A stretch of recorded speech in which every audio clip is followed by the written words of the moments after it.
Ta-da. Suddenly I forgot her name. How to Linda. How's Linda. Linda? Yeah. Linda's great. Yeah. She's great. She, Awesome.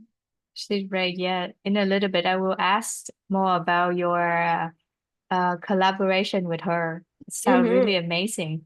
Yeah. Yeah. I can't wait to talk about it. Yeah. Hi, Casey. Hello. I was like, where's Casey today? I was trying to forward a video to a friend, and then I said, "Oh my gosh, I got to get on." Well, thank you Sorry. for supporting us and Oh, always being here with us today. Okay, I did record it. Okay, are you ready, Nikki? Yeah, Okay, absolutely. perfect. What time is your time right now? 9 p.m. Okay, perfect. All right, so welcome everybody. Thank you for being here today. We are thrilled to introduce Nikki Milligan. Milligan. Correct me if I'm wrong. Yep, you're good. Okay. She's a master in happiness study and a co-founder of Canadian First Happiness Center, Mingle and Marvel. After 2 decades in advertising and a transformative encounter with positive psychology, Nikki left her corporation career to focus on spreading joy and fulfillment. Known for her humor and infectious energy, she's dedicated to helping others find happiness in their daily life. She also, um, I believe you are a laughter coach. We want to learn more about that. And then Nikki's, so we are so excited and also thankful for you to be here with us today. Um, how about, how about you saying hi to everybody and also introduce yourself a little bit before we dive in more. Yeah, thank you, Jasmine, and thank you for everybody who is here live today, and then those who might watch it afterwards. It's a really pleasure to be here to kind of talk about my journey of how I've ended up here. So as Jasmine said, I worked in a corporate environment in advertising for 20 years. Obviously, that doesn't define me. I'm sure there's lots of things I could tell you about in my, childhood and teens and whatnot. But I think what really was a defining moment for me was working in a corporate environment for so many years in advertising, which is a very young industry. And I loved it for so many years. I really loved it. But I got to a point where, I'd kind of been climbing the corporate ladder. I was a senior manager. I was leading people. And I knew that I led from a very human perspective. I cared about people. So when we think of positive psychology, we think of other people matter. And for me, it was really important to look after my teams, be there for them. And not even just my teams. I always seemed to be that person that people went to, when they needed to vent or, they were having a bad day. Because I always, like, people would always say to me, "Oh my God, you're the happiest person I know. You're so happy all the time." And sure, like, I was probably cheerful. I was probably always very friendly. Again, like, nobody's happy all the time. Um, and at the same time, I worked for organizations, big organizations, and they would often see that type of leadership um, as a weakness. I was often told that I was too kind and I wasn't aggressive enough or assertive enough. And and frankly, I was never going to be aggressive or assertive. Like, I was always going to lead in the manner in which felt good to me. And had I known about character strengths back then, it would have put a lot into context for me. So knowing what my key strengths are now is really helpful for, the way I approach work. So back in 2018, um, early 2019, I kind of left the traditional agency role, and started working with a friend of mine who was still in the field of advertising, but was trying to do something different. He was fairly spiritual, and I think that's where, I started to engage in meditation and, mindfulness and like really thinking about things differently. And I think it was that opportunity that got me thinking, like, how do I fit into this? And then COVID happened, and I think I just saw a Facebook ad for some positive psychology thing, and of course I clicked on it because why not? It sounded really interesting, and I was hooked. I was like, oh my God, like, where has this been all my life? Like, why why was I not doing this 20 years ago? But of course, in hindsight, and I think I got a lot of really great learnings and a lot of great years out of my corporate career, that set me up for the future. But I loved it. I loved the concept so much. So that year in 2020, I started a certification in positive psychology at the Flourishing Center. It was virtual, obviously. And that's actually where I met Linda. Linda was in my class. And then shortly after that, I did the applied positive psychology coaching certification, also through the Flourishing Center, and then became ICF credentialed shortly after that. So that was like the real kind of start to exploring what I wanted to do, next, like what was going to be my next thing. I still had this, like, working with my friend, doing some consulting, and that was all fine, but I knew there was something more out there for me. And then that's when I started the master's degree in mind and body medicine with Anne-Marie. I think she mentioned that last week too. And then Anne-Marie and I happened to go to WAHASU in 2022 and heard Tal announce that he had just had the accreditation for the master's. And I think we basically turned to each other and said, oh my God, are we doing that? And I think we harassed Yuval for the rest of the afternoon, asking questions, and we were sold. I think we were the first people to sign up for the master's degree in happiness studies, and it really was the best decision, and it really it really changed my life in so many ways. But I think what from a professional standpoint, I think it really gave me a voice to go out there and teach happiness studies and to guide people better. Like, studying positive psychology, I learned so much. I learned a lot, but I didn't necessarily know what to do with it. I knew I was a coach, but I didn't really know how to start that either. And I think the masters really gave me the confidence, a framework, and a voice to be able to take it out into the world.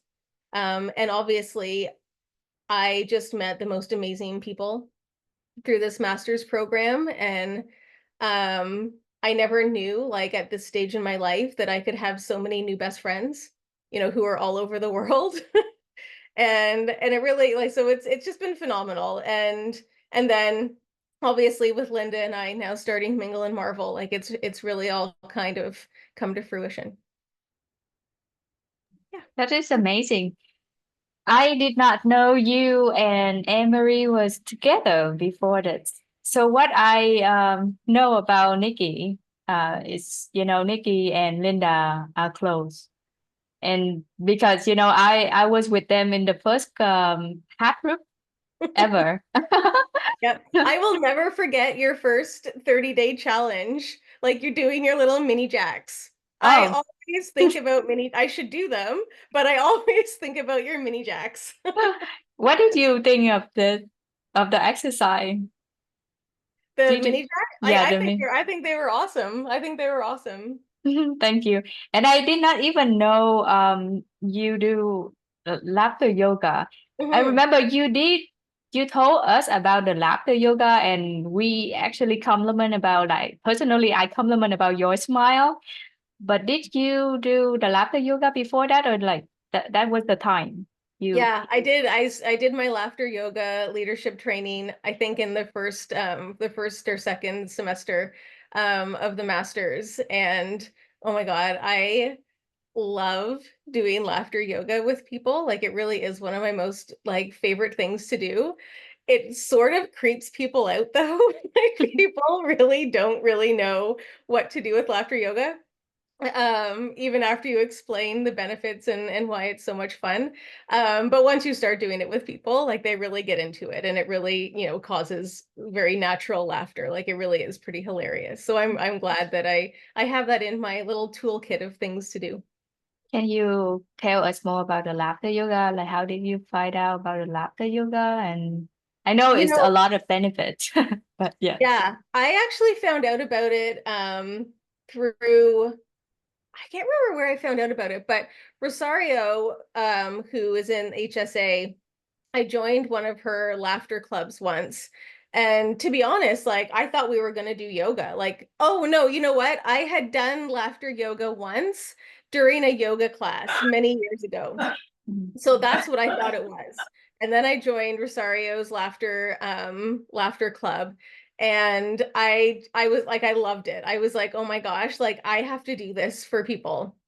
So that's when I did the laughter yoga leadership training through the organization. I think it's Laughter Yoga International, and the training is with the founder of Laughter Yoga, and it's all online. And yeah, it's, you know, it really is fun. I struggle to do it on my own as a practice.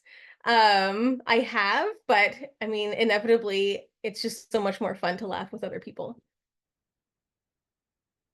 Interesting.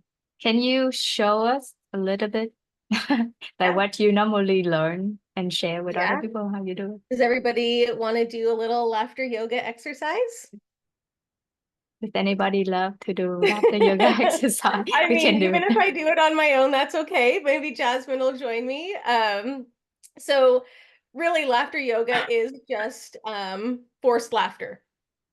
And and it really it's breathing, right? Like when you laugh, you breathe. The reason why it's such a great like meditation also is because when you're laughing, you actually can't think about anything else.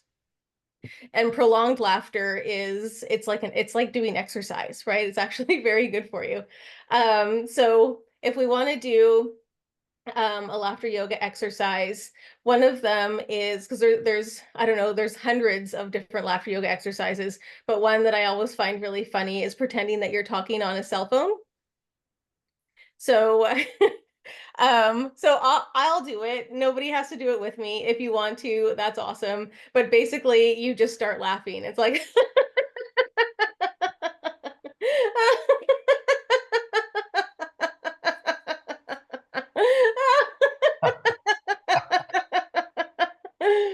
and that's it.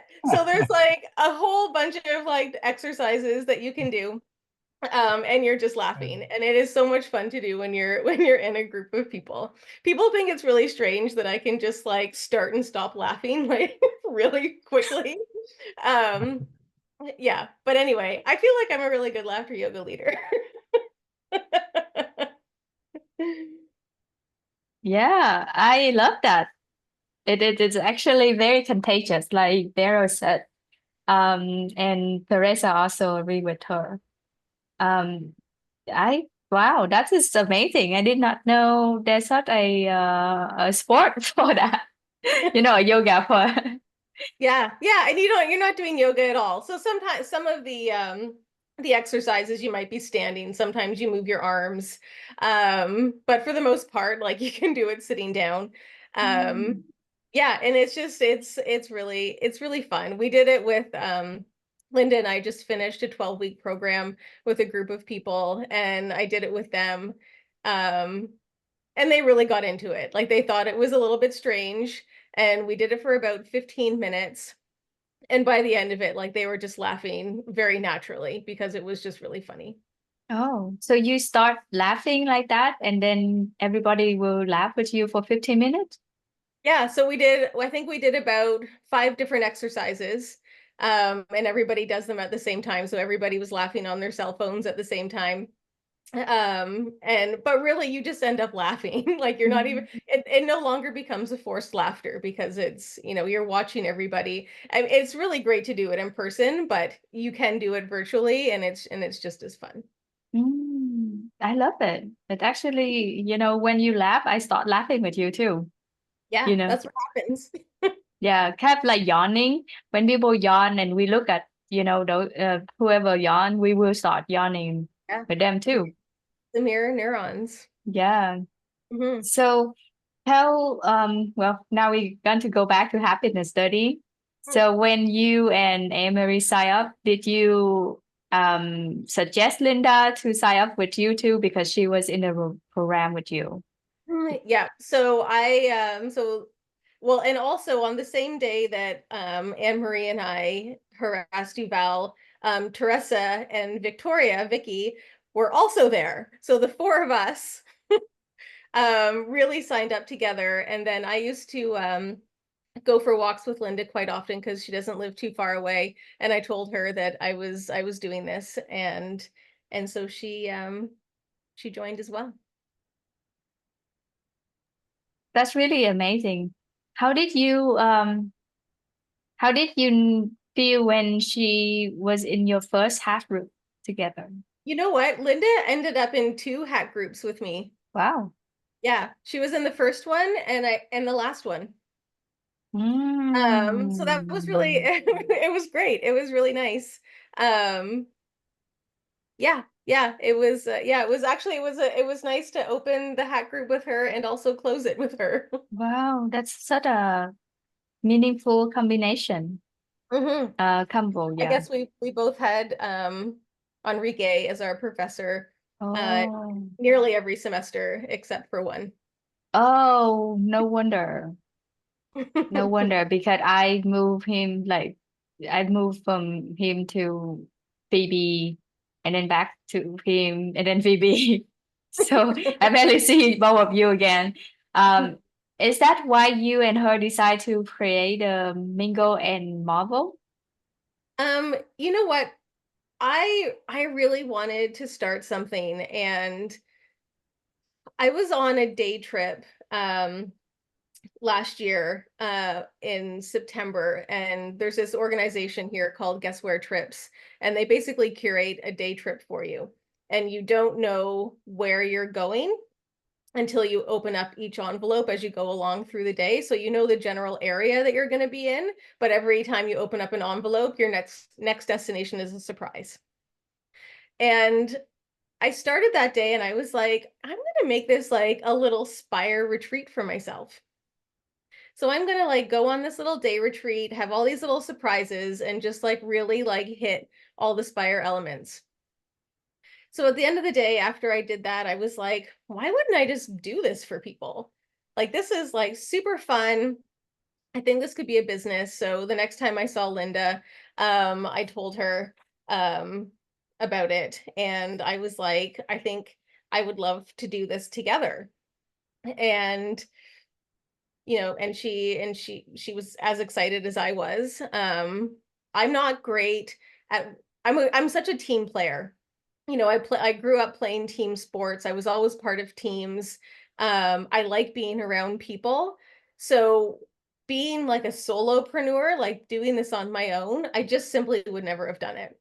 So having somebody like Linda, who was such a good friend, she's so smart, and I couldn't even imagine have like doing this with anybody else. So that day we spent a few hours together just starting to brainstorm what we might like to do, and I think a week later Mingle and Marvel was born. You know, and we loved the name because the Mingle obviously represents connection and community and the social part of it, and then the Marvel is very much, you know, the happiness context, the flourishing, the thriving. So it's a really, we just really loved the name. It had so much meaning to us. Wow, that is so amazing. It's kind of like when you have this amazing plan and everything come together so easy. It seemed easy, but you already have this in your mind, I'm sure, for a long time, right? Yeah, you're right. I did have it in my mind for a long time. Ever since I started studying positive psychology, I was like, what can I do with this? What can I do with this? Like, how can I turn this, passion and purpose into something? And and I think Linda and I we complement each other so well. Um, and we're just really excited. We officially launched in June. So we've got our website and everything live now. Um, and yeah, I really couldn't imagine doing this with anybody else. Wow, we are so happy for you and Linda as I well. know. And we say we're the first happiness center in Canada, and we think we are because we can't find another one. We've done Google searches, so I think we're okay to say it. Maybe not in print, I don't know, but we're saying it.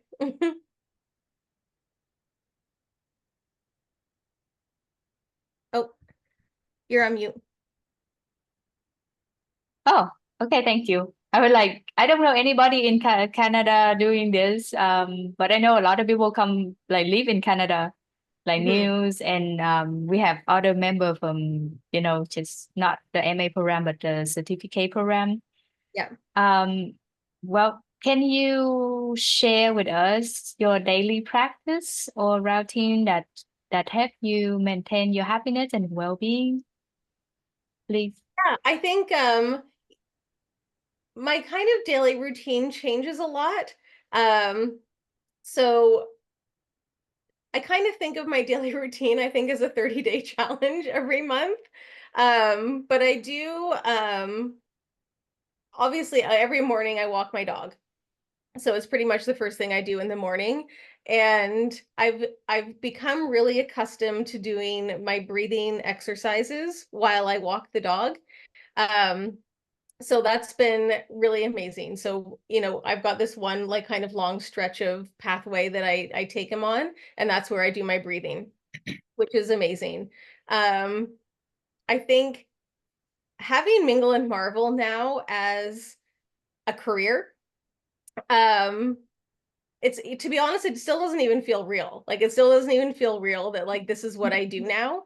Um, because I get to spend the day like reading, and I get to spend the day, co-creating workshops and coaching, and that keeps me so motivated to really engage in some of the practices. So I think you know, exercise to me, although I was very athletic and played a lot of team sports when I was younger, I've struggled with exercise as an adult, but I've gotten into a really great um, habit and routine of um, like walking as MVIs. So for like 10 minutes after lunch, 10 minutes in the afternoon, and 10 minutes at dinner. So that I know is consistent every day. And then if I do other exercise on top of that, that's good. But at least I have these little MVIs during the day. So, and then I try to mix things up. I don't know that I have like any real set routine.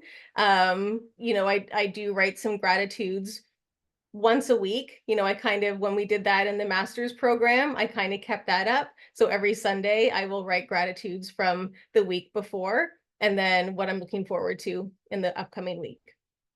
That's So awesome. nothing special. You you seem like you already, repeat or like continue doing what we already done Mhm. from the MA program, and that is excellent. This is Yeah. excellent. Do you also complement that and like teaching other to do exactly what you do in your program? Yeah, we just finished our 12-week program, and it was the first time we had delivered it. So it was kind of a beta group to do it with. And oh my gosh, it was so much fun. We did it on Monday nights from 7 till 9 for 12 weeks. Um, and I just was so exhilarated by 9 o'clock every Monday night. I couldn't go to bed right away. And what we noticed was what people don't know, you know, because it's so common, like it's so commonplace for us now. You know, we realize that like even though people, you know, read self-help books, they can like access information on the internet for free anywhere. Um, getting them to practice is really hard. You know, it's that real like knowing doing gap. Laurie Santos calls it the GI Joe fallacy. And it's really like I realized partway through that it's the practice. So towards the end, we added some things into the program, and we talked about MVIs, and we talked about how to, you know, create consistency and how to create habits. Um, but it was we got so much learning and insights, and what we realized when we kind of did our final checkout with the group yesterday is they learned a lot. We took them through a lot of things. And it was really interesting to see what resonated with different people, which was really cool. Casey, our program it's not based on Spire, but it hits a lot of the elements. Like we have, like, we didn't call it out as Spire, but we do have a physical component. We have an intellectual creativity component, spiritual, like we kind of engage in all of it because it's also interconnected. Yeah, it was interesting, and they definitely learned a lot. And we learned a lot too. And it actually is such a great reminder for ourselves. Like I remember when we did the week where we talked about active, constructive responding. And I was like, oh yeah. And it's like been really top of mind for me ever since then. So it really is that kind of spiral theory of knowledge. Yes. Anne Marie had a question for you too. Can you Yeah. share? The active constructive was a big one. A lot of them really enjoyed that. They loved the best possible self exercise. We actually did that one towards the end. What else did they had a lot of fun. I think the night that we did, like we talked about gratitude and positive emotions. And the laughter yoga, I'm going to say they loved it, but I don't think they did. I think they thought it was weird. But we did it. We spent one night on like play and playfulness. And that's where we did the laughter yoga. The character strengths, that was a really interesting one for them. None of them had ever heard of the VIA character strengths, so that I think that was interesting for them too. Interesting. I Yeah. saw Anne Marie raising her hand. I don't know if you wanna, Anne Marie wanna go. Oh, okay. Perfect. I mean, this Zoom is for everybody, not just for me and Nikki. So if you wanna raise your hand and like interact with Nikki and ask question, you could. Yeah. I actually welcome to do that. Casey, you asked where in Canada we are. So I'm about an hour outside of Toronto, and Linda's about an hour and a half outside of Toronto. So Linda's like closer to kind of like Niagara Falls, and I'm in between Niagara Falls and Toronto. Yeah. But we get together with the HSA people. We have a group out here that we get together maybe 2 or 3 times a year. Wow. Yeah, which is nice. That is nice. Mm-hmm. Awesome. Canada is strong. Yeah, there's quite a few of us. There's quite a few of us. I mean, often led by Venki, which is amazing. Oh, okay. Now I remember. I forgot that he lived there. He does. Perfect. Yes. Also, well, when you mentioned about like having the course for, like for your student to join, is that like for every day or like once a week? And then, how long would you meet up? Like, do you meet up online or in person? We would love to meet up in person. You know, a lot of our kind of mission and purpose is based around connection. And, you know, because people can learn this anywhere, you know, maybe they don't do it intentionally, but you know, everybody knows about gratitude, everybody knows about journaling, like everybody knows about all of these things, but actually doing it with a group of people and kind of building that connection is really, really important to us. So we would love to do it in person one day. Right now it's online. So our signature program is called Living Happy Inside Out, and it's 12 weeks, one night per week for 2 hours. So our next one starts in September. And they'll go for 12 weeks. And then we have some other workshops. We have a workshop called Bookshop. So it's kind of like a book club, but we'll talk about a book, and then we'll have a workshop component so that we can actually take the insights or what resonates with us in that book and do an exercise on how to put that into practice.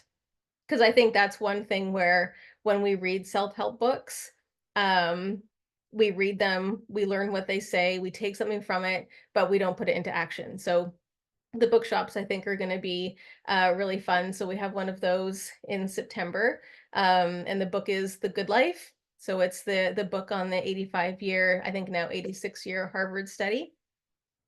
So that should be fun. And then we also have, and I'm not here trying to sell Mingle and Marvel, but we also have for free on Tuesdays and Thursdays what we call the Progress Posse. So at 7 a.m. Eastern Time or 7 p.m. Eastern Time, it's just basically an accountability group. So it's free. You just sign up on the website, and then it's just 1 hour of dedicated work, which is really amazing because it's incredible what you can get done in an hour when you put that intention into it. Yeah, for sure. And a lot of people, they want to join just to know what's going on, you know. Mhm. That's who I am too. Normally, Yeah. I want to get in just to know, and then, you know, when I'm hooked, I'm hooked. Yeah. Yeah, the Progress Posse is actually really awesome. And sometimes even if people haven't signed up, like I'll just do it anyways. You know, I'll just show up because, you know, I kind of get into that routine of 7 a.m. on a Tuesday and Thursday. And it's actually a nice way to start the day. One thing that I have started doing, actually, this is probably part of my new routine, is through the deep learning group that we have on Mondays. I started going to that maybe 8 weeks ago. And, you know, obviously we're studying Lao Tzu. And I started listening to an audiobook by Wayne Dyer that Vero had recommended. Um, and realized that I was just doing it too fast. Like I was just like listening to this audiobook for like just to get through it. Like I was reading a novel, and then, you know, realized I had to slow down. So I bought the book, and now I've started a practice where I'm studying one verse of the Tao Te Ching every week. And I'm really focused on that. You know, it's that kind of deliberate reading. Um, you know, so on a Monday morning, I kind of I read the Wayne Dyer book. It's you see it's this one. Oh, you can't see it. It's Change Your Thoughts, Change Your Life. And it's very, very good. And he explains all of the verses really well. So I've been kind of like on Monday morning, I start with the next verse and I read it and I reread it and I make notes. And then for the rest of the week, I read my notes and then see how I can apply that into my daily life. On top of the Wayne Dyer book, Regini had recommended another book, which is called Practicing the Tao Te Ching by Salala Towler. And now on the Monday morning, I read both of them because one is a very Eastern approach and one is a very Western approach. So I think that's been a huge shift in my day. And I think that's, you know, on a Tuesday and Thursday, you know, at 7 o'clock, if I'm doing the Progress Posse, it's another opportunity for me to go a little bit deeper into that. So it's, yeah, that's been, I never thought that I would love philosophy.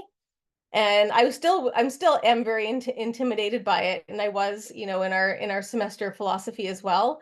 But I think when you do start to really deliberately read it and understand it, it's, oh my gosh, it's such a game changer. That's awesome. And a credit to Vero. I feel like Vero should be able to sell a lot of books. Oh my gosh, I think Vero's here, right? I think She I is. think Vero should be getting royalties at this point, because I think everybody in the deep learning group bought that book after she recommended it. I know. Vero had shared a lot of book to everybody. It kind of like she's kind of like the book Google, in a human form. Vero, I'll have to get more recommendations from you. Yeah. So tell us more about, what you understand of Lao Shu now. Do you have like activate your Lao Shu brand now? How do you Yeah, feel? I think I probably still, because I'm a novice at this, like I probably still understand it from a little bit of a surface perspective, which is okay.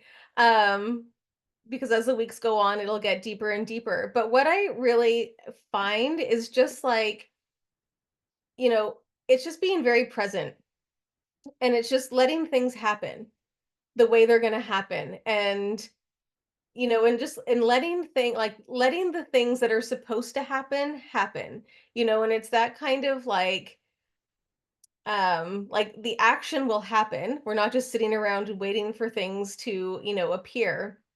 Um, but it's not forced. Like it's just action that happens. And, and he talks a lot about water. So it's like going with the flow. And it's just reading it for me is just so peaceful. And I get something out of every verse. Like on the other day I wrote down it was, I think, verse 6. And I think what was really powerful out of that one was um, every moment of our life is now pregnant with the next, right? It's like, it, it's phenomenal. Like it really has been. And like, I know at some point we will stop doing the Lao Tzu and we'll move on to somebody else. But at least I know I have 87 weeks of practice ahead of me in reading the Wayne Dyer book. Wow, that is amazing. And I'm so glad that everybody had studied Lao Shu. I feel like even though I'm not in that group, but because like everybody's learning it, so I am infused in this energy, and then suddenly I get to understand, follow the flow, let everything happen. But everything happen is good, have like that. That that is the message that I am resonate recently as well. Yeah. And yeah, thank you to all of you who have Yeah. been like doing the work. And I'm like somehow lucky tap into that dimension of vibration. Yeah. Oh, it's phenomenal. I'm really glad that I joined that group to start exploring that on a deeper level. Yeah, it's been really neat, really, really incredible. Yeah, I like that Casey, letting go and letting flow, the Wu way. Okay, so we're talking about, all the good things, but could you share with us more about, what are some of the biggest challenge you face, especially in promoting happiness and well-being, and how do you address them? Good Thank question. you. Great question. So yeah, I think what I personally realized with this group that we have, that we just had, is really getting them to understand why the deliberate practice is so important. That really like rang loud for me. Because I think we are fed so much information, that maybe we don't think it's true. So, we tried to bring a lot of the science into everything we did week to week, and obviously our interventions were all evidence-based. Um, but I think that's one of the challenges, is like getting people to realize that this is actually important and understanding what happiness means. Because again, it means so many different things to so many different people. And, really promoting happiness as a lifestyle, versus like a fleeting moment. So I think one of the challenges is, getting people to understand. And I think we, even being called the master's degree in happiness studies, I think we were, a lot of people were very much like, oh geez, like, is that really the name of the program? And it is the right name of the program. But it is also, it sometimes comes with, people giggle when you tell them you have a master's degree in happiness, like they think it's really funny. um so I think that's interesting, and that's, I think, a challenge that we have to overcome, is, getting people to really take it seriously. Yeah. I think even in like the Canadian market, we're not quite as innovative in our thinking. So I think, it's not as big of a deal here yet, as it is in other countries. Yeah, I think so too. And I like in my research, it's required follow-up explanation. It's true just because nobody know what happiness really mean. Uh, and I usually have to say that, okay, this is like, I got my degree in psychology, and it is the level up of just like the psychology. Yeah. Yeah. Yeah. And sometimes it's easier to say positive psychology. Like that's, maybe resonates differently with people. But, I'm proud to say I've got a master's degree in happiness studies. I'm proud of that. Um, and then having the follow-up to explain it a little bit further. And then you get people talking about it, which is actually quite nice sometimes. Yeah, exactly. So, how do you define happiness in your workshops? Um, it's very internal, right? Like it's, happiness comes from within. Like our program is called Living Happy Inside Out. Um, we very much take the approach that we learned, and we want people to understand that it is a lifestyle, and it is something that you have to cultivate and work on, um to see the difference, right? To see, like, just doing gratitudes, three good things once a month may not give you the same benefit as doing it once a week or three times a week or every day, right? So it's really getting people to understand that, happiness really does come from within. Yeah, that is amazing. And uh, one of the biggest question that a lot of startup they would have a struggle with this problem, that is like finding customer for their Mhm. business. How I do mean, you if you know where the customers are, let me know. but then how did you sign up your first group of customer? They were all friends. Mm. Yeah, they were all friends. So we have a couple of people signed up for the next one. So hopefully we'll be able to fill it up, because it is best to do it with 10 people. Um, and it's very participatory. Like, Linda and I also participate. So we don't have slides or anything. We open with a meditation, we do a didactic, we do an interactive exercise, and we do a lot of talking. So it's very interactive, and we participate in all of the exercises as well. I really love all of the exercise that you mentioned.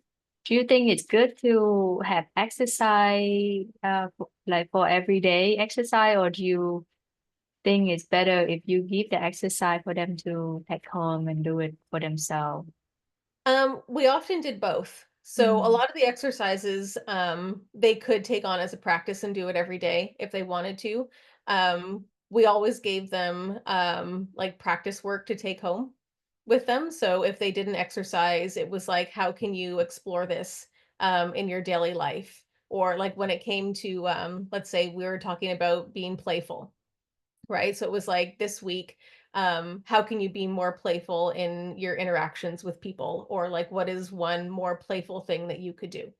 So the way they always had kind of like homework or home play to take home with them through the week. That's really good. And It was, then do they have to submit their homework? With no. no, we just have to trust they do it. That's good. Yeah. This is like for your eyes only, but you have to do Yeah, it. yeah, exactly. Exactly. I think when we do it for the next round, because we got a lot of learnings, there's definitely more homework for them, more pre-work and homework. Mhm. Yeah, that's awesome. Again, if anybody have question for Nikki, feel free to raise your hand or, write your question on the chat box and Nikki will be able to answer your question for you. Especially if you want to open your own startup coaching company or you want to know more, how you can work with Nikki and her team, uh, feel free to ask her question. I feel like Nikki would love to have, more partner like that. Oh, I see Chilling. Hi, Chilling from Taiwan. Hello. Let me try. Sorry, because I'm walking, so probably there will be sounds from the traffic. Can you hear Okay. me okay? Yeah, Mhm. yes. Okay. I just want to know because you've mentioned about the homework is for our eyes only. And how would you deal with some kind of condition like there's a progress like a previous session we are working on something and if some of the participants didn't like really do the practice and they didn't know how what are the observation or what are the probably like reflect from the previous session or even they just forgot or and they didn't do the homework but the others have doing the homework so there will be like they have different how do you say that the understanding of the following session. So how to deal with this kind of situation if there is like a consecutive subject or like they are connected for like 2 to 3 session and someone are like a little bit like behind and someone are like on the schedule. So I want to know how to work out this part of things. Okay, let me see if I answer this properly. So yes, we left them to their own devices for doing the home play or the homework. We did open up every week asking um how they were for the week, if they engaged in any of the homework. Sometimes they would like, comment on it. Sometimes it was just the comments were just very generic. Um, and not everything was going to resonate with everybody. They were going to take from the program what resonated the most. And I think that's what ended up happening when we did our final week. We kind of did a summary of everything that we did every week because we knew they would forget, what they did on week 1. So it was a really great reminder for them. And, they could go back to their workbook, and see, um, the exercises that they did at any point in time because they have that all documented. But yeah, I think they were going to take whatever information they wanted and we would trust that, they will start applying, some of it in their daily lives. I hope that answered your question. Thank you very much. You're welcome. Thank you. What social media? So we are using Instagram. We're probably not using it very well. Neither of us are very social media savvy people, but we're doing it. We're posting sometimes. But we do have to kind of get on top of that a little bit. What we're finding is um getting out and meeting people in person is our is going to be is very important.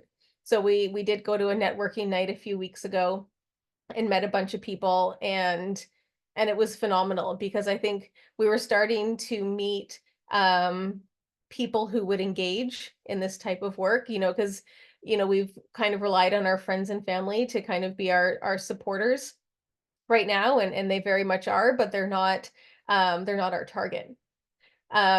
So actually getting out there and meeting people is probably going to be the best thing we can do Yeah. on top of social media. Yes, I agree with you. I I thought last night or night before, I told Ben the same thing too. Like, could I talk to my customer who work in the mentoring and coaching industry? I asked them how did they, find the market, and what they told me is, they have to go to meeting like that, or even like sign them up to talk, Yeah. to go to like place where there's coach and other mentor can share their idea, something like that. And that's how my client met with her client, and that's how people know her and sign her up. So that's exactly what I got told by, other mentor and coach. I don't know, Yeah. like if other people have different experience because they have great connection, Yeah. but personally, I know that we have to start from somewhere and by someone. Yeah, exactly. And I think it's going to be a lot of trial and error. And I know last week in Anne-Marie's talk, she said they did everything wrong when she started her business, and we're probably doing everything wrong too, but we're doing kind of what feels right and like at our own pace. But yeah, we definitely have to get ourselves out there. Yeah. I see Chilling also raising her hand. I don't know if you have other question. Is it okay? Yeah. Yeah. I'm also curious because during the COVID, I do notice that a lot of activities are online, and I just wondering, what are the differences have you noticed and observed from the interaction in person and it's in virtual? Yeah, I think a lot of what we do is virtual, especially coaching. It's so easy to do it virtually. Um, but or and people want to get together. Like people want to do things in person together. And I'm finding there's, now that I'm like seeking out groups of people, there's a lot of networking events. Like people are genuinely wanting to get together and do things. So I think hopefully in the new year we will be able to do our program in person. We're not in the Toronto market. Of course, we can be in the Toronto market very easily. We're starting out in our own communities to see how we can build from there. But obviously, like when you do things online, you're a global business. So we can work with anybody from anywhere. And that's of course, the great thing about being online. And I think, even the masters is a testament to the community that you can, or HSA is a testament to the community that you can build, from something that's online. Thank you. Yeah. And definitely, like, if anybody have any idea on how to collaborate or, like start your startup, then you can ask for support. I feel Hmm. like we are doing it really good here. Hmm. Yeah, we're having a lot of fun with it. Definitely like, for me, I think Lao Tzu is like teaching me patience. This will come. And of course, people are starting to sign up, and it's really nice to see. Um, you know, so it will get there. Like that's the beauty of it. And I think, you know, we've both kind of taken this kind of brave step to dive into it. And you know, and it feels really good. And, you know, I could have had, you know, I quit my corporate career back in March to do this full time. And I thought I would have a lot of like fear and worry around money, you know, and I don't. You know, I also don't have any money, but I don't but I'm not fearing it. You know, I'm getting by, and I'm patient, and you know, as long as my basic needs are met, that's all that matters. And when you have something that is so purpose driven and you love it so much, um none of those other things none of those other things start to worry. Now, you know, if it does get to a point where I need to do something else, I can jump back in and do some consulting. Like that's, but at least I know it's never going to be forever again. Like this is the thing now. Yeah, exactly. Yeah, Um, you kind of have to have that um you know, that abundant mindset. You know, like I actually was listening to I get fed all of these things from like coaches, like coaches trying to teach coaches how to make money.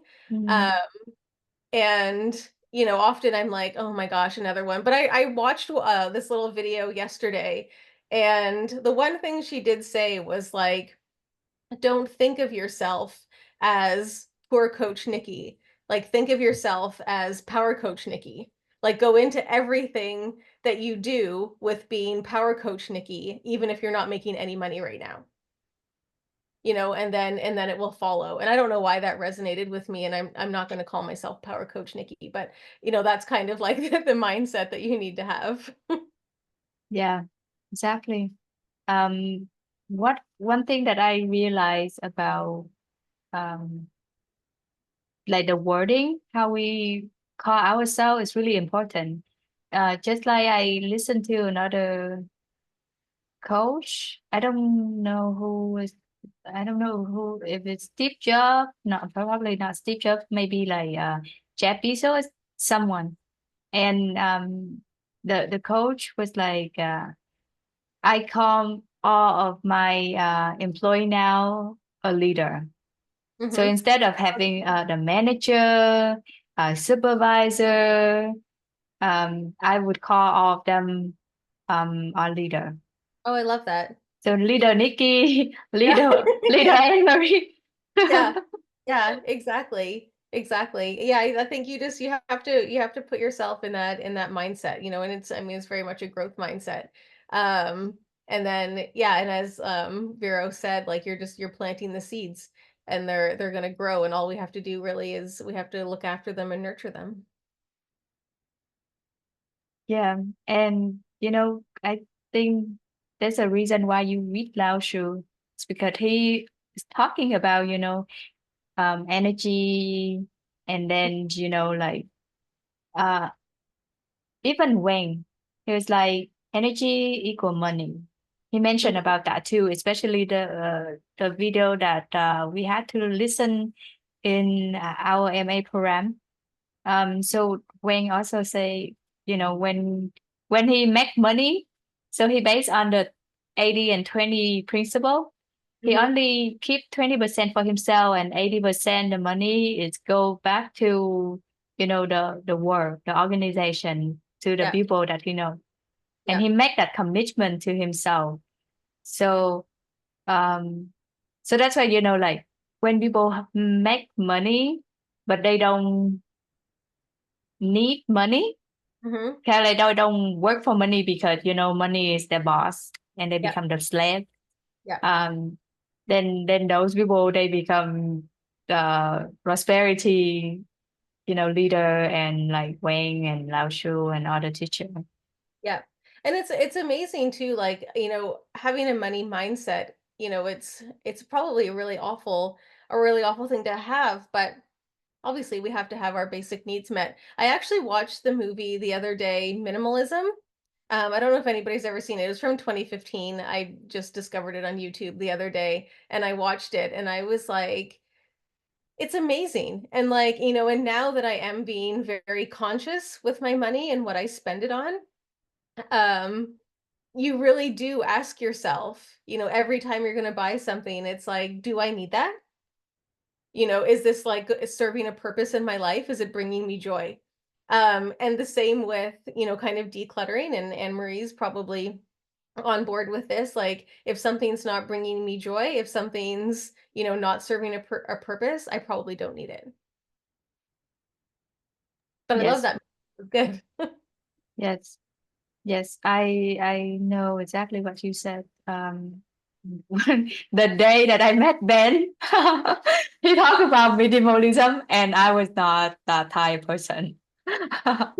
So it's like it took me 7, 8 years. So like since the day I met him until now, that I have to go from everything big, like 2 stories house to a Yeah. small apartment, and then like to another apartment, and then like I can live whenever now. I can live in a car too, but we don't live in a car, obviously. Yeah. The 3 of you in a car wouldn't be great. I know.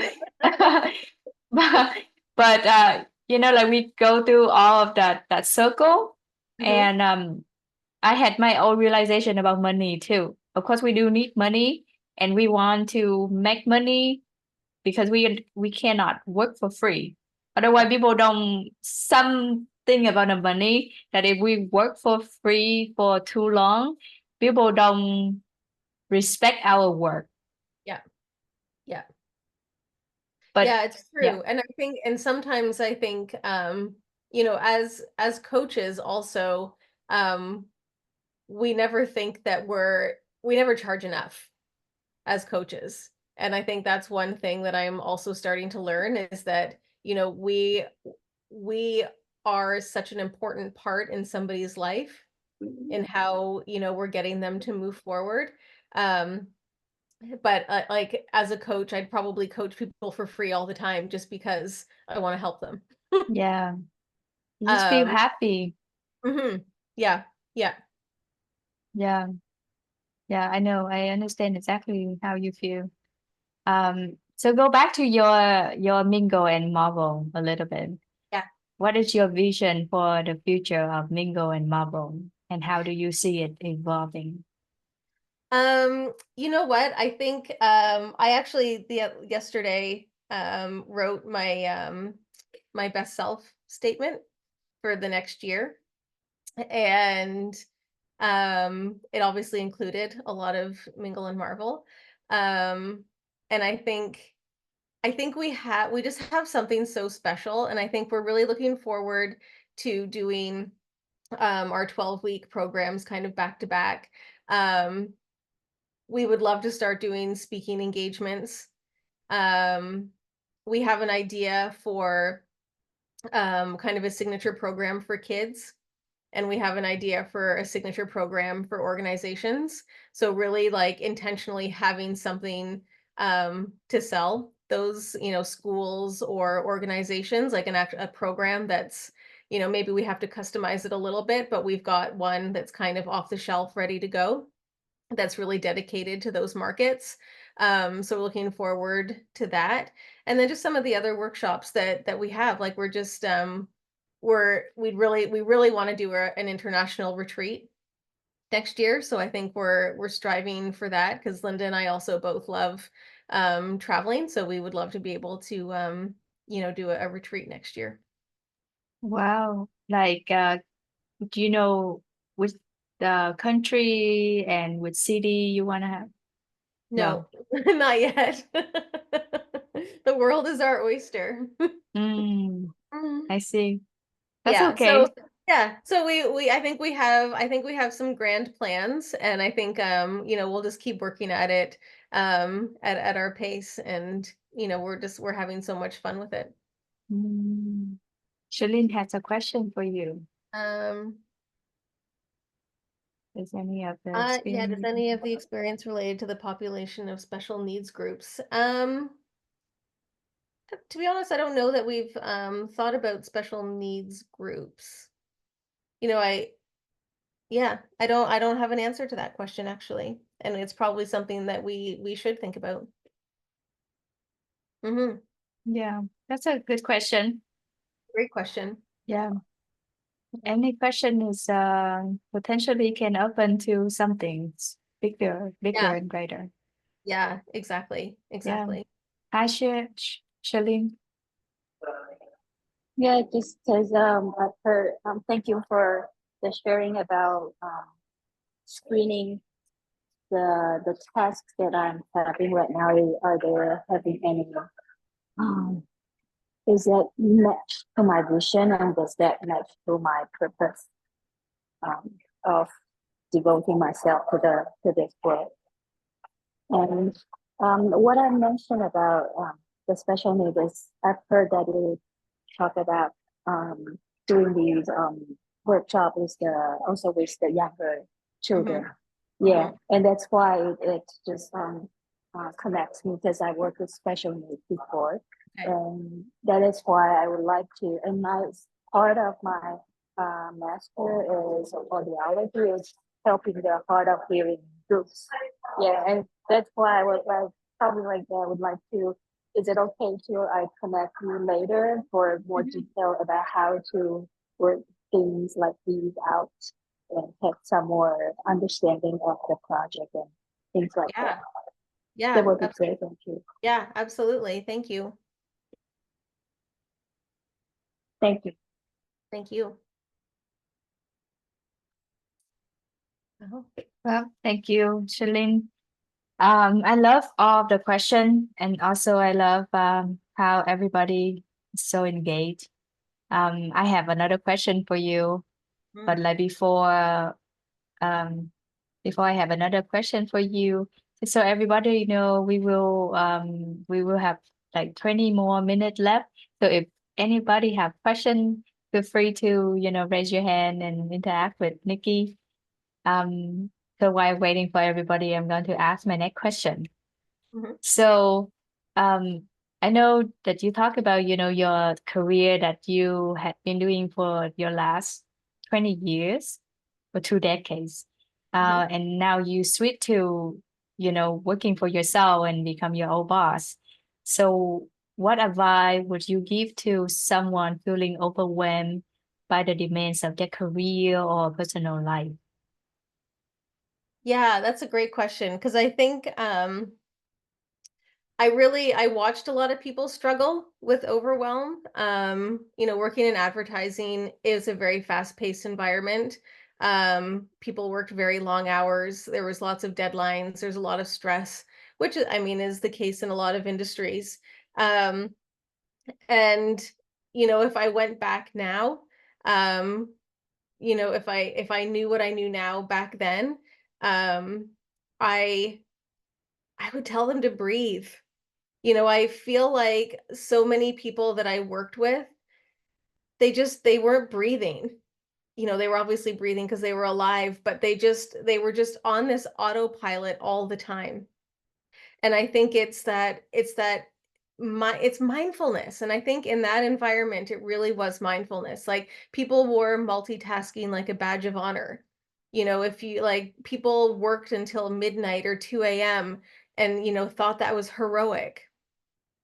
And I think they have to and maybe they are starting to realize it. Maybe the younger generation is bringing this out in people also, is you just can't do that for your well-being. Like you need to have recovery.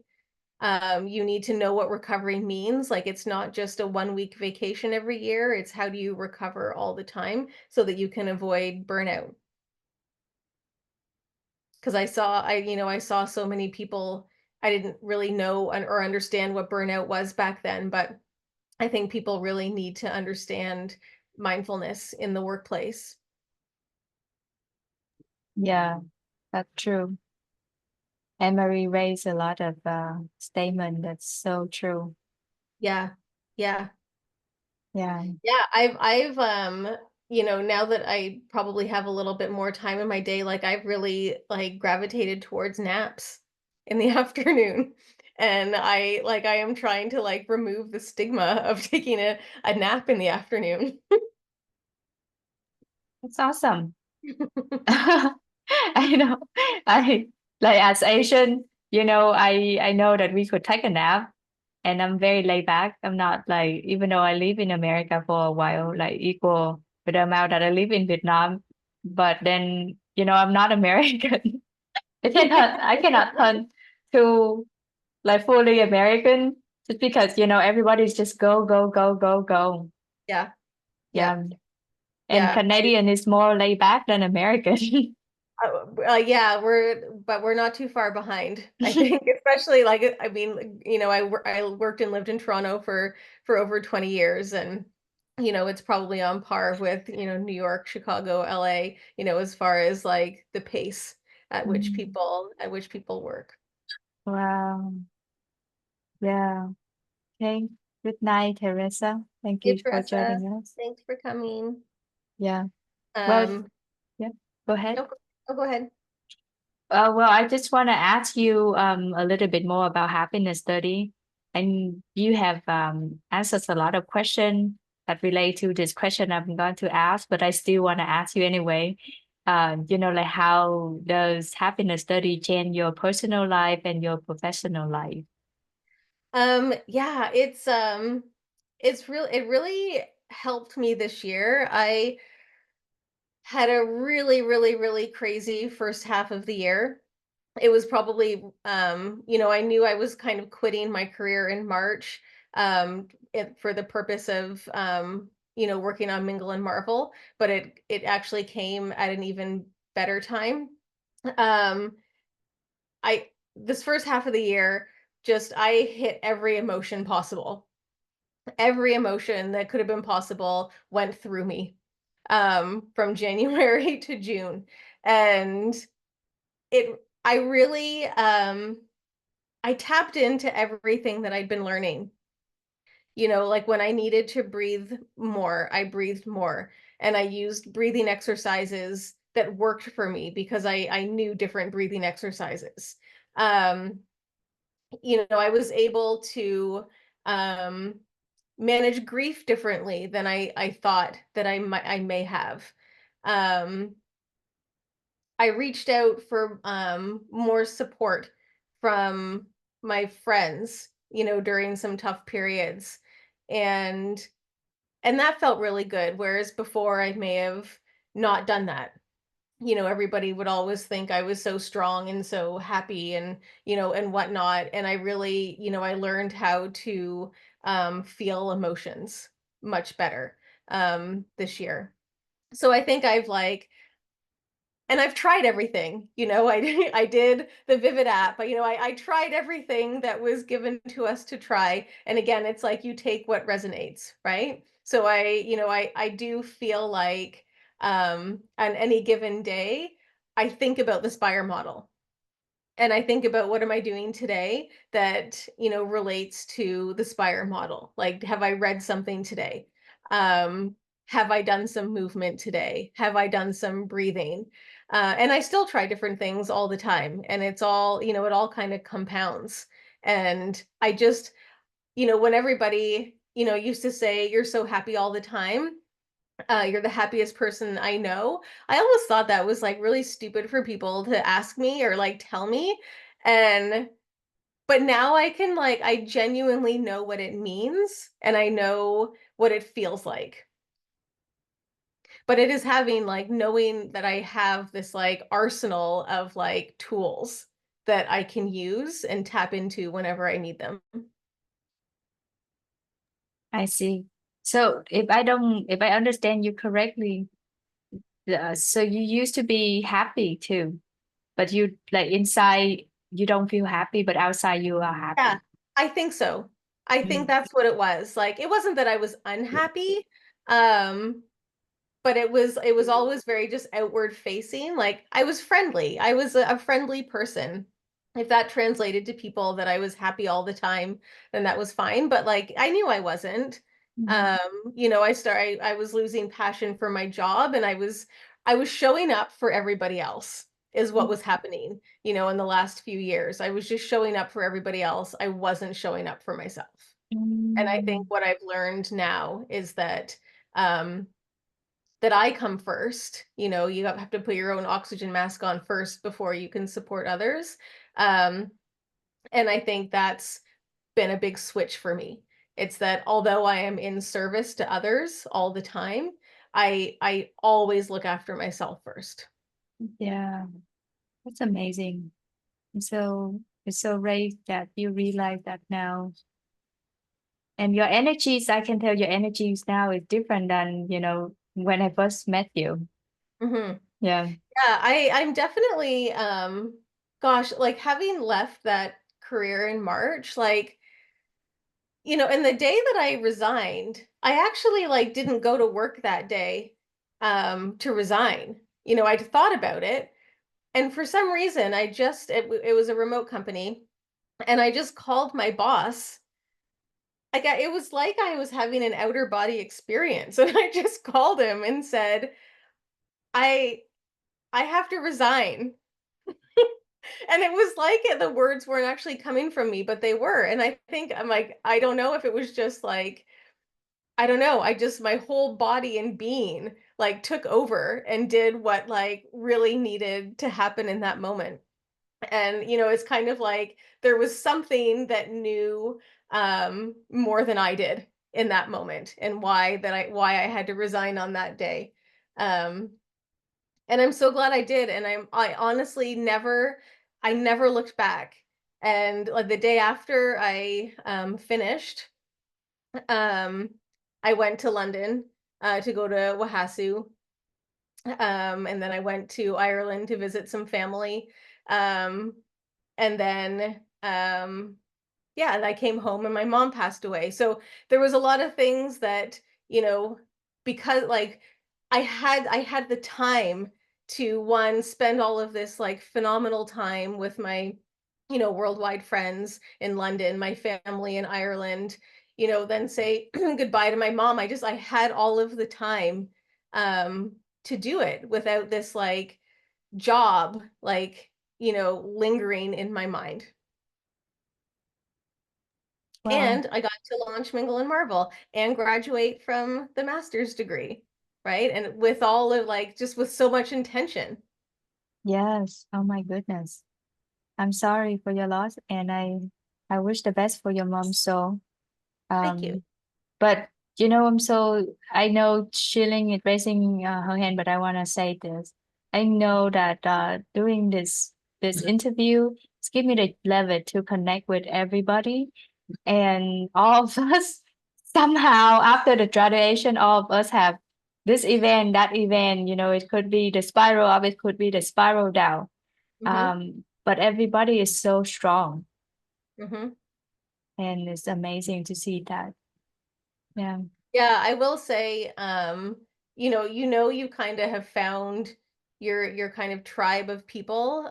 Because when my mom did pass, I'd never had such an outpouring of support from people as I did from, you know, kind of my friends in the master's program. Like it was really meaningful, and it meant a lot to me, and it was really helpful. Oh, I see. Yeah, Shilling. Yeah, thank you for sharing the brief. With how you going through the physical moment. And I would like to follow that a little bit more on if how do you feel or help yourself out when there's within the truth if low moments, but there's no chance for going to the visiting friends.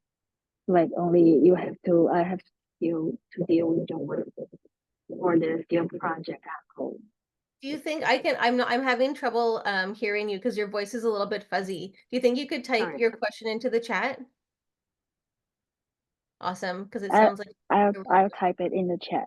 awesome. Thank you. Yeah, thank you. So I tried to connect with Aki. couple months ago, and her mom also passed away. And after her mom passed away, she got COVID Oh again. no. I know, but she's so fine. I hope she's doing well, and I'm so glad that you know, everybody reached out to you. Um, 'Cause that is a great support. hmm hmm Yeah. It really was. It really was phenomenal, and it really helped me get through, even though like like none of those people could be by my side. I think the messages and the calls and everything I got, really helped get through that time. And it did help that, there was, my mom had suffered from an illness, so um but there was so many other phenomenal things happening. Like I was just getting ready to graduate from the masters. We were getting ready to launch Mingle and Marvel. And um, I think had I still been stuck in that career that was weighing me down, it also would have been a very different experience. Yeah. Yeah. You would yeah. I mean, typically if everything is tied down to tie, then the Mhm. exploration would have to happen. But yeah, I'm so thankful that you have a very supportive from all the group of friends and family. And Mhm. I saw Charlene question now. If it is in low moment but unable to leave the country, visiting friend, and there's a duty called work family responsibility that need to take care, how would you have to sell? Okay, so to explain a little bit about chilling question, Taiwan recently had earthquake. Okay. Yeah. So that's why she had this question for you. Okay. So so if I can't, if I'm unable to leave the country or visit friends, um, how would I help myself during that kind of condition? Like if I'm, on my own, is that kind of the question? Is that how, yeah? Um, yeah, I think that's when you really go inside, right? And I think that's when, um, for me, I think that's when I would probably do a lot of journaling. I'd probably listen to music. I would probably, instead of just breathing exercises, I would probably do more meditation. The things that really, take you inside of yourself. And it's okay, and in those moments, like that you get sadness, right? But also, if you're listening to really fun music, like it's like everything that we do, you can feel all the feelings in what we're doing, even if, we can't be with our friends or our loved ones. And I think what I've also learned from, having this like new group of people in my life, like I still think it's phenomenal that like I'm nearly 50 years old and I now have like all of these new friends, which I never, thought was going to happen in my life, and I love it. Is just staying in touch, like really like making an effort to do that. And because it is easy. It is easy to send somebody a message or a voice message or something, right? So it really is like just like maintaining your connections, I think, is really important. Yeah. And I 100% agree with Nikki answers. I feel like the more everything is chaotic, we have to go inward. And somehow I feel touched. I feel so touched when Nikki gave her answers for you, Shalene. Because like whatever happened to Taiwan right now is remind me of COVID-19. And it's like the same thing happened again and again. And what happened in Israel, um, the past couple months, and it's still going on right now. Mhm. So the more the more everybody make it chaotic outside, we have to go inward. Yeah. I'm Yeah. really sorry to hear that you've had an earthquake. I didn't even know. I don't watch the news. I think that's like one thing that sometimes people will tell me what is happening in the news, but I'm not one for engaging in it. So I hope that your family and friends and everybody are all okay, and my heart goes out to you. Yeah. Yeah. Well, heck, Anne Marie said something in the chat box as well. And yeah, we are here for you. That's why I find I find whatever Nikki says so resonate with me too. Mhm. At this point in my life, I have so many good friends, and we continue to develop our relationship. Who know how many of us will go to the PhD program with each other. Maybe Mhm. all of us can go to the PhD program with each other. Mhm. And then we're going to see each other for the next 3 or 4 years in the program, doing Yeah. researching on people's happiness. Yeah. Yeah, I know. Yeah, it's amazing because I know like when I was younger, I had like loads and loads of friends, and you'd go out and you'd have fun, you do things, and then as you get older, like your friend group gets smaller, right? And then you really have like the people who matter to you. Like my best friend has been my best friend since I was 6, right? And although we're probably now very different people, she's going to be my best friend forever. So your friend groups get smaller, but I feel like mine has now just expanded again in such a phenomenal way. Um, but very like really, really good connections, like those really positive connections that matter so much. Yeah, definitely. And she didn't say that she is in the certificate program and wondering will there be more interaction between the classmate in MA than in certification. Yeah, Yeah. Yeah, I think we're all in the HSA international group on WhatsApp, right? yeah, Yeah. yeah. I feel like because we are the first cohort, MA student, that's why we want to connect more. I don't know about the second group and the third group, but Mhm. definitely we want to, like, my goal is not only have this interview with the first group, but continue with the next Oh, following that's group.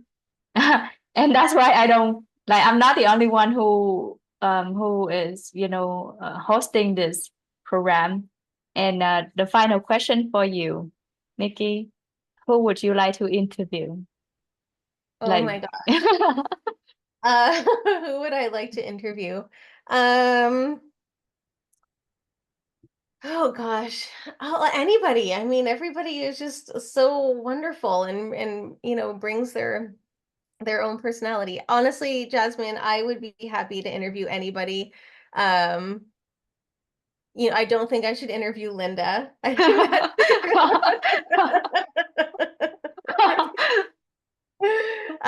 but I would be happy to interview anybody. Yeah, that's right. Why not Linda? But I know like everybody have the preference. Teresa was like, yeah, I wanna interview Anne Marie and Victoria. Yeah. Yeah. I mean, I could interview Julia if she was up for it. Julia, she definitely will go up, but not until November or December. Okay. Um, Well, if you need me to interview before that, I am happy to I know, Anne Marie, why are you not interviewing me? I know, like, who would you like to interview, Anne Marie? I thought Ben would ask you that question.